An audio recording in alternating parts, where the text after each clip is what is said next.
Y vamos a comenzar con una despedida porque todo lo que empieza tiene que terminar, a pesar de que este capítulo recién está empezando. Vamos a hablar del retiro del señor Derrick Rose. Así es, señoras y señores, un talento que prometía siempre para más, que fue una de las grandes promesas, de las últimas grandes figuras de los Chicago Bulls, pero que al final pues se quedó en poco de todo lo que se esperaba. Fue drafteado en el 2008, en la primera ronda, en el primer puesto. Fue un pick número 1 por los Chicago Bulls. Y la verdad, desde que llegó, pues impactó no solamente al equipo, sino la NBA. Vaya que tuvo muchísimos seguidores y hasta la fecha, después de 15 años de carrera, muchos esperaban que tuviera al menos esa oportunidad de redención, de llevarse un título, porque lo que hizo desde su primer año de rookie, la verdad es que fue algo grande, fue algo que realmente hay que aplaudirse.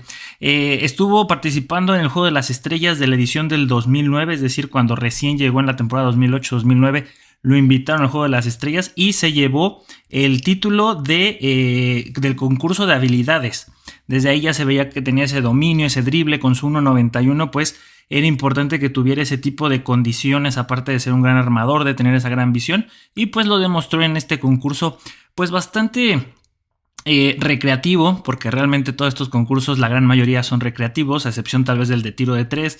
El de mates, pues su última edición donde realmente se puso interesante fue con Zach LaVine y Gordon. Pero bueno, el concurso de habilidades lo ganó. Fue el rookie del año, por lo tanto también estuvo en el quinteto, en el mejor quinteto de novatos de esa temporada. Fue 3 veces All-Star en el 2010, 2011 y 2012. En aquel entonces pues todavía se esperaba grandes cosas de él porque iba bien, iba bastante bien. Tanto así que fue MVP en el 2011. El jugador más valioso de la liga es este señor en el 2011 y lo fue con 22 años y 191 días. Tiene el récord de ser el MVP más joven de la historia de la NBA. Y la verdad es que ese tipo de logros, todo lo que hemos venido platicando, parecía que Derrick Rose podía ser una de esas grandes figuras que pues estaríamos hablando sin lugar a dudas y sin tener muchos cuestionamientos de que sería un Hall of Famer, ¿no? De tan bien que venía haciendo las cosas.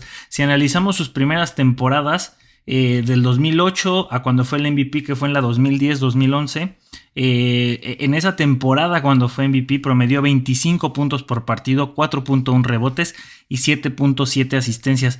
Pero hay que también recordar que en ese entonces, porque ahorita sí se notan, yo creo que jugadores mucho más dominantes, como en su momento fue Stephen Curry, Giannis Antetokounmpo, Jokic y todos estos que vemos en esta última década, pero con este jovenazo pues también era todo el impacto que tenía en su equipo, realmente cargaba al equipo y ayudó bastante a meter a Chicago a los playoffs.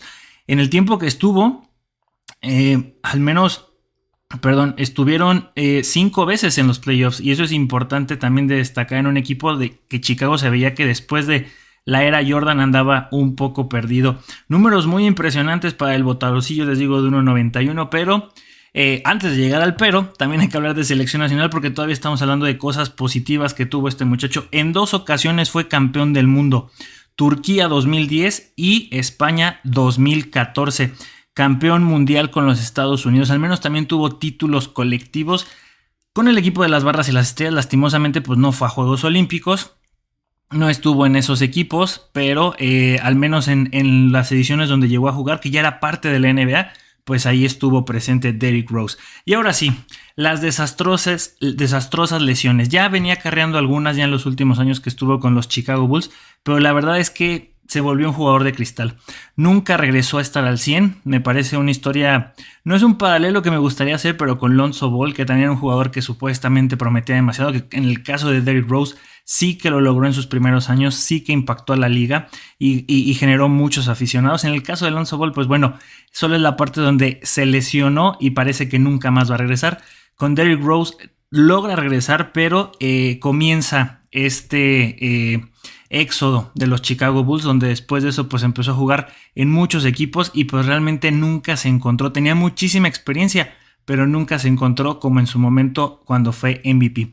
Sale de los Chicago Bulls ahí en el 2016 y solamente juega un año con los Knicks de Nueva York. Después se va a Cleveland, donde también nada más juega un año, del 2017 al 2018, con los Minnesota Timberwolves 2018-2019, donde tal vez encuentra una de sus mejores épocas en su carrera, donde hasta en un partido llegó a anotar 50 puntos, el récord personal de este señor en la NBA. Pero pues también ya no duraba mucho en los equipos. Después con los Detroit Pistons, ahí fue donde estuvo un poquito más. Fueron 2 temporadas, del 2019-2020 y la 2020-2021. Regresa brevemente con los Knicks. Bueno, brevemente fueron 2 temporadas más. Y finalmente en la 2023-2024 con los Memphis Grizzlies. Ahí es donde se iba a encontrar con Ja Morant, pero sucede todo este drama y pues al final tampoco se llegó a nada con los Grizzlies. ¿Qué les parece a ustedes? ¿Qué opinan? Déjenme saber en todas nuestras redes sociales y aquí en los comentarios si este señor podría entrar a la conversación de ser un Hall of Famer. Después de una carrera que comenzó muy bien, que fue muy explosiva y que prometía bastante, el potencial de este votador era un fuera de serie sin lugar a dudas, pero realmente se apagó. Su chispa se fue apagando poco a poco. Después de 15 temporadas decide decir hasta aquí, ya mi cuerpo ya no da para más. También las ganas de seguir luchando por un campeonato ya no dan para más. Los proyectos en los que estuvo, yo creo que el más interesante y el que aspiraba tal vez a un campeonato era el de Minnesota. Pero fuera de ahí, en los demás, él era el hombre de más experiencia y realmente no podía hacer tanto por las lesiones y por los minutos que tenía. Entonces, sabemos que ser un Hall of Fame es más que solamente ganar campeonatos, también está todo el impacto que hiciste para la liga y pues es interesante leerlos.